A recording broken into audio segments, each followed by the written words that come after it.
Nothing changes. Addirittura all'interno della propria area di rigore, a pochi metri dal proprio portiere. Occhio alla Venere però, con Colizzi va a dare ancora dentro a Bungura che l'alza!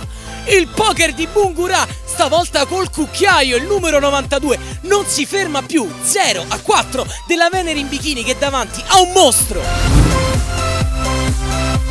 E mezzo, qui non controlla bene Angelè, ma non è ancora finita. Poi Eusebi prende la mira, pallone che torna in qualche modo e poi Angelè la sblocca lui subito al primo minuto del primo tempo. Ancora lui, Alessio Angelè, 15° gol stagionale, subito 1-0 per il rosanero. Sia in maglia verde che in maglia arancione, nervosismo che non deve rovinare comunque una partita aperta. Il gol incredibile dalla fascia, non riusciamo a capire come sia stato possibile. Intanto quello che ci sembra Simmi ha colpito.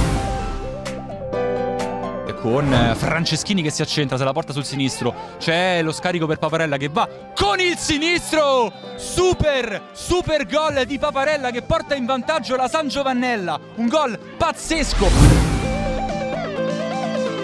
Colpo di testa, attenzione a un tiro e un gol straordinario, un gol straordinario del numero 6 Neri, un pallonetto al volo, un tiro a cucchiaio che ha scavalcato il portiere. 2-1, accorcia le distanze.